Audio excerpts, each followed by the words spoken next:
So today's mini lesson is going to be RL 5.5. We're still focusing on how chapters and paragraphs contribute to the overall story.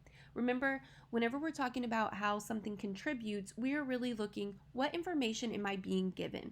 Last week, we really focused on flashbacks and how those flashbacks help give us background information about the characters and events happening in the present of our story. They used memories and dreams and interruptions from the author to do this. Those were some of the techniques. Now we're going to look at foreshadowing. Foreshadowing is also a literary device, and I want to go ahead and have us write this down. Make sure you have a piece of paper. You will need these notes for your exit ticket. Literary devices are tools that writers use to create a work of writing. Foreshadowing is a literary device or element. So, flashbacks, like we talked about as a literary device, that is one. Foreshadowing is one.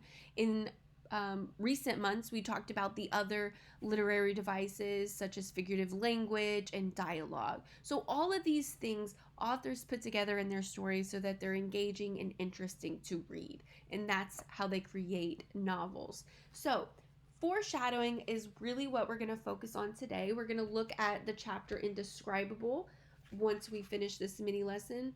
And we're going to read and we're going to see how can we identify some of the clues that the author is giving us, and what might this be telling us about things that might happen in the future? We're going to look at things like the title. How is the title going to help me make a prediction about what's going to happen in the chapter that I'm reading? Then we'll look at some clues that the author might be giving us, and we're going to make some predictions about how does this fit together, what information are we being given, and why is that important to the big picture.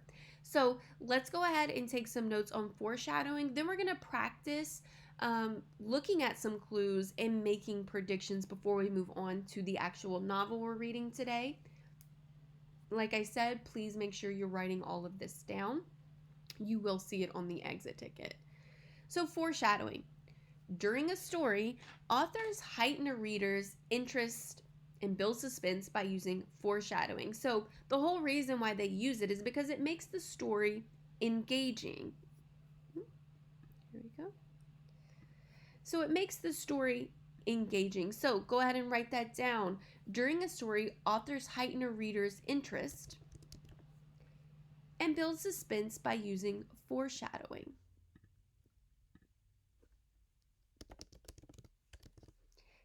Just like when you're watching your favorite movie, right? You might be watching and then you get to the climax of the story, and then all these little clues that the author or the director gave you kind of click together. The same thing happens when we're reading books, especially now that you're going to be looking for it because you know that novels have foreshadowing in it. You're going to be making these connections as we read more and more frequently, and it's going to make what you're reading more enjoyable. So, foreshadowing heightens the interest and builds suspense. How? Well, it gives hints or clues, and you're writing this, so it gives hints or clues about an event that will occur in the story.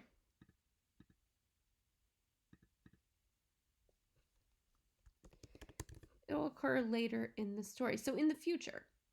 Last week was flashback. We were looking to the past. Now we're using these clues to try to peek into the future. So it directs the reader's attention toward the future. Like we just said, you're trying to figure out what's going to happen. You're trying to put the puzzle pieces together. It helps readers make a prediction about what might happen next. Now, this is something you should be doing as you read. Now, good readers always make predictions, right? We want to see what might happen next because it helps me clarify maybe some misunderstandings that I had. I'm rethinking what I just read to make the predictions. And in order to make predictions, right, we kind of have to relate it to things we already know. So we have to think about our own personal experiences and really dig deep into the information the author has given me. So making predictions is really important. You should try to do it every time you read a book independently, not just when it's for class, because it'll help you better understand and connect to the stories that you read. So, not all foreshadowing is obvious. So, not every time you read a book or watch a movie, even, will the foreshadowing jump out at you and say, this is going to give you information about the future, right? So, sometimes it's really vague and you don't even realize that these were clues being given to you until you get to the climax.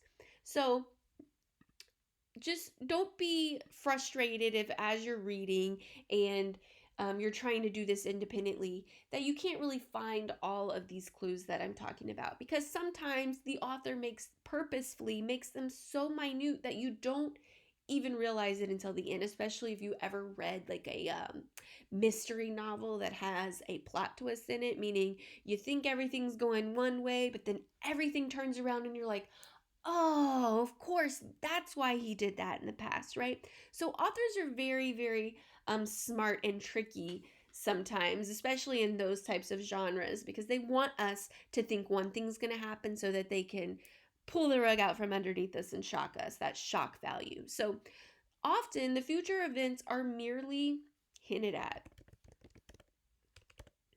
Okay? They're merely hinted at. Authors foreshadow events through different techniques. Just like we talked about flashbacks, authors doing that through memories, dreams, interruptions from the author. They have ways that they foreshadow events as well. So, one of the main ways is dialogue. So, dialogue is a way that authors foreshadow events. So, a conversation between two characters, you want to pay close attention to that. There might be some important clues in the dialogue that you're reading, especially if it's a character-driven novel, which means most of the novel is being propelled forward by characters and their conversations. Description. So, the way an author describes situations often gives us hints and clues about what the outcome of those events will be. Additionally, they can sometimes use the attitudes of our characters and reactions of our characters.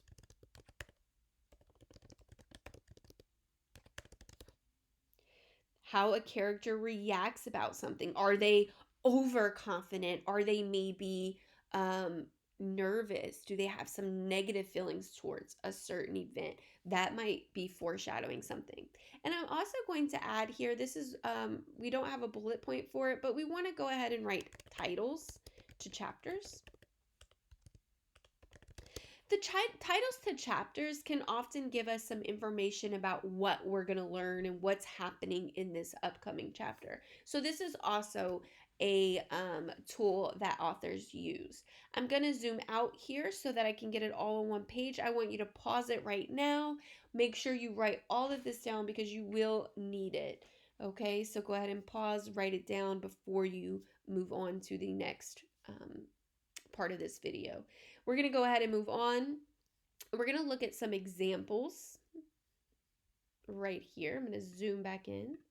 So we're going to look at some examples, and I'm going to identify the technique that's being used, and then we're going to make the prediction. I'm going to explain to you how I made that prediction because you're going to be asked to do this today.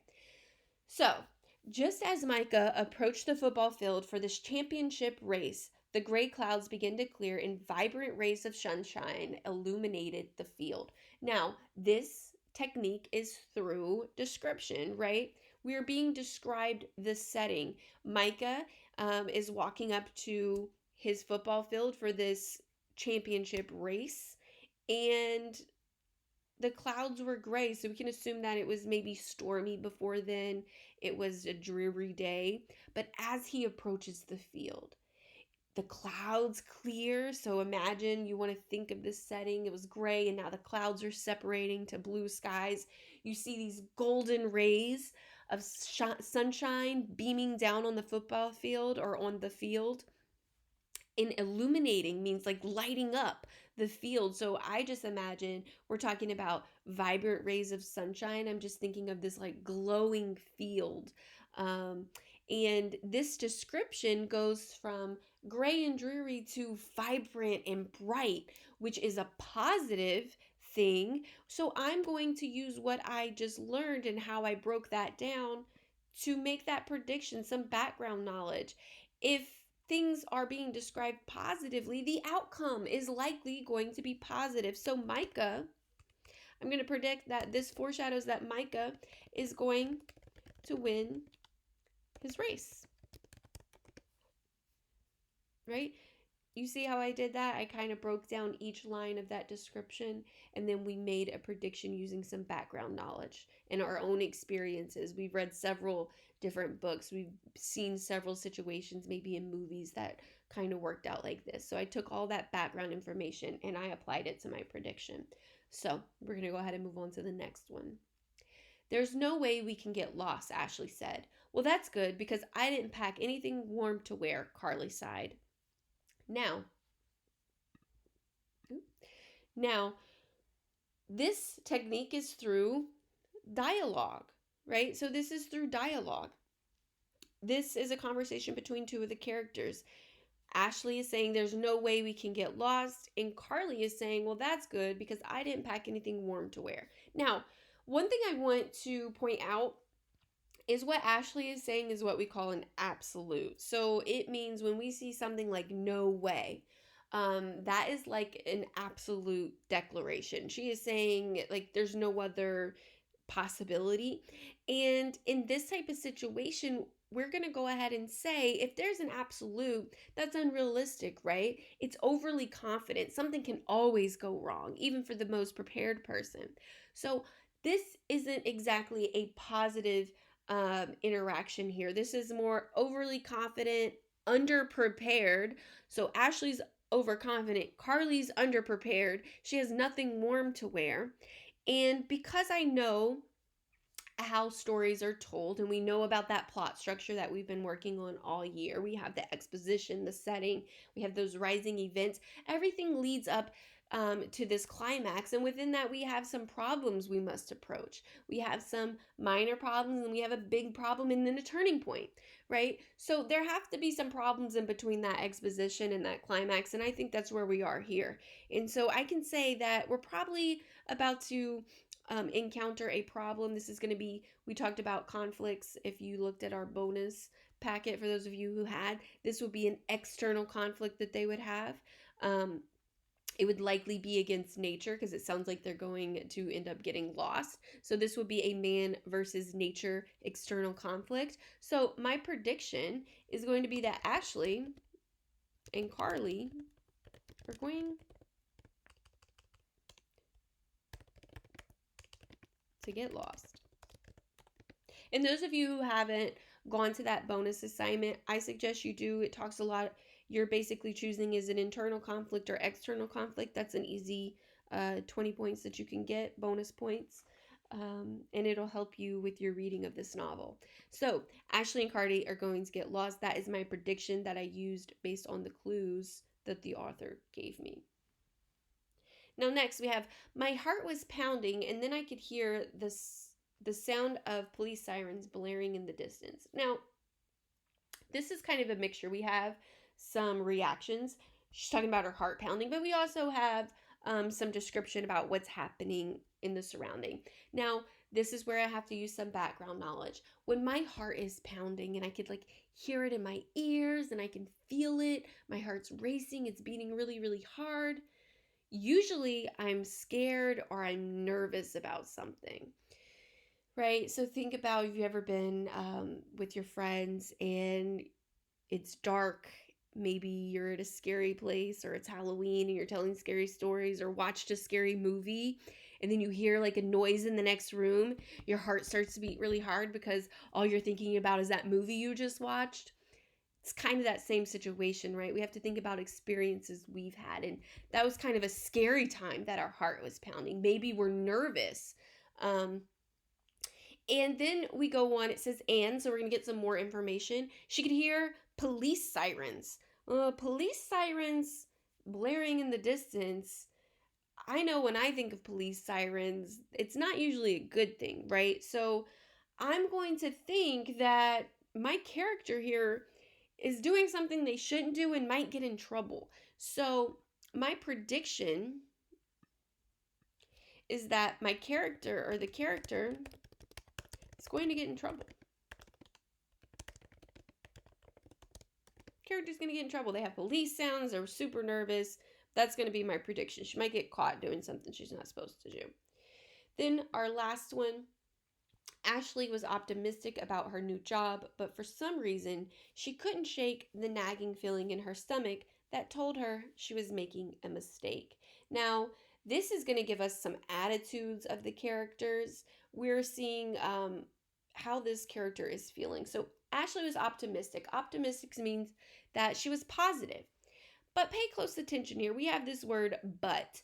But tells me that we're going to have something that's going to contradict the first part of this sentence. We have Ashley being optimistic, but let's see what's going to contradict that. And that is that she has this nagging feeling, meaning she has this feeling that just won't go away in her stomach that she was making a mistake. Now, what we call that feeling is usually an intuition, and that's me using some schema, some background knowledge. You know, over here, trust your intuition, go with your first instinct, right? That kind of thing. So I'm going to use that knowledge that I have and the knowledge that she's having some negative feelings, and this negative description is a lot more detailed than the first part, which is only about 3 sentences or 4 or 5 words, right? Ashley was optimistic. And then we have this long, very detailed description of these negative feelings.